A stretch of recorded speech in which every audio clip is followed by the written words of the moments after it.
Praise the lord.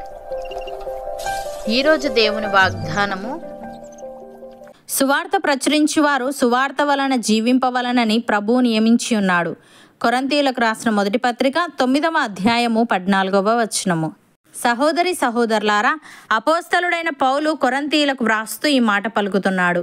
ఈ వచనంలో పౌలు సువార్త ప్రకటించడానికి పిలువబడే వారికి మద్దతు ఇవ్వడం యొక్క ప్రాముఖ్యతను నొక్కి చెప్తున్నాడు. మరియు పరిచర్యలో ఉన్న వారికి ఆర్థిక సహాయం యొక్క దైవిక నియామకాన్ని గుర్తు చేస్తున్నాడు.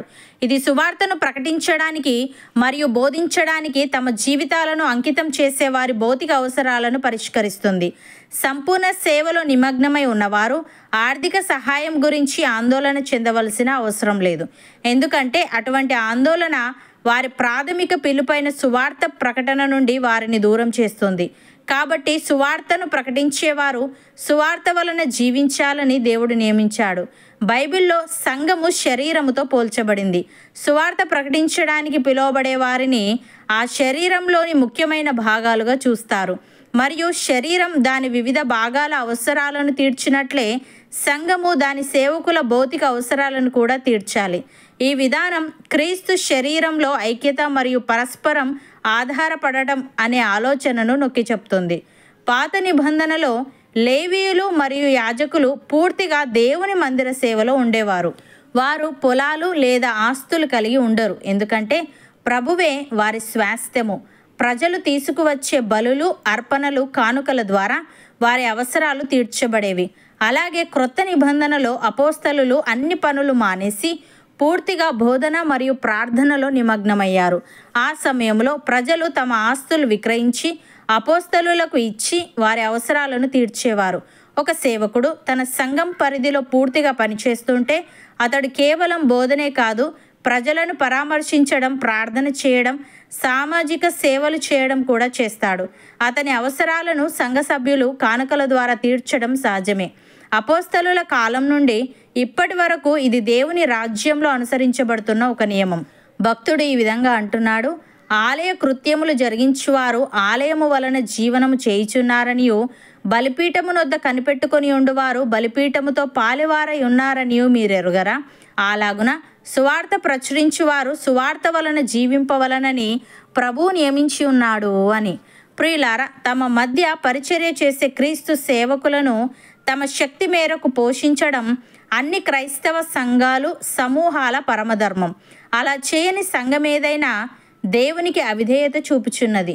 అపోస్తలుడైన పౌలు ఈ విధంగా అంటున్నాడు: సహోదరులారా, ఒకడు ఏ తప్పిదములోనైనను చిక్కుకొని ఎడల ఆత్మ సంబంధులైన మీలో ప్రతివాడు తానును శోధింపబడుదునేమో అని తన విషయమై చూచుకొనుచు సాత్వికమైన మనస్సుతో అట్టి వానిని మంచి దారికి తీసుకొని రావలెను. ఒకని భారములను భరించి ఈలాగు క్రీస్తు నియమమును పూర్తిగా నెరవేర్చుడి. ఎవడైనను వట్టివాడయుండి తాను ఎన్నికైన వాడనని ఎంచుకొని నేడల తన్ను తానే మోసపరుచుకొనును. ప్రతి వాడును తాను చేయు పనిని పరీక్షించి చూచుకొనవలెను.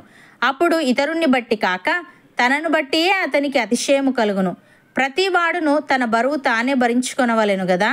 వాక్యోపదేశము పొందువాడు ఉపదేశించువానికి మంచి పదార్థములన్నిటిలో భాగమియ్యవలెను అని.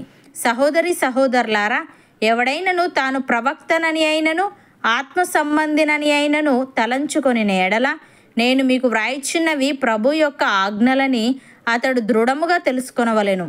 ఎవడైనను తెలియని వాడైతే తెలియని వాడుగానే ఉండనిమ్ము. కాబట్టి నా సహోదరులారా, ప్రవచించుట ఆసక్తితో అపేక్షించుడి. భాషలతో మాట్లాడుట ఆటంకపరచకుడి గాని సమస్తమును మర్యాదగాను క్రమముగాను జరగనీయుడి. అవును అన్నవారు నాతో పాటు ప్రార్థనలో ఏకీభవించండి.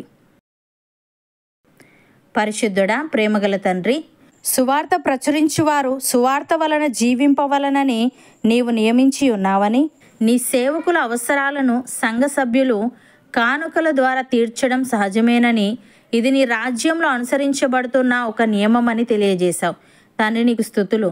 దేవా, మేము ఒకరి భారంలో ఒకరము భరించి ఈలాగు నీ నియమమును పూర్తిగా నెరవేర్చే వారముగా ఉండుటకు సహాయము దయచేయమని, ఎవడైనను వట్టివాడయుండి తాను ఎన్నికైన వాడనని ఎంచుకొని ఎడల తన్ను తానే మోసపరుచుకొనును. గనుక మాలో ప్రతివాడును మేము చేయు పనిని పరీక్షించి చూచుకునే వారంగా ఉండుటకు కృపచూపమని, నీ ఆజ్ఞలలో వేటిని మేము నిర్లక్ష్యం చేయక సమస్తమును మర్యాదగాను క్రమముగాను చేసే ఆత్మీయత మాలో ప్రతి ఒక్కరికి నీవే దయచేయమని యేసుక్రీస్తు నామమున ప్రార్థిస్తున్నాము తండ్రి.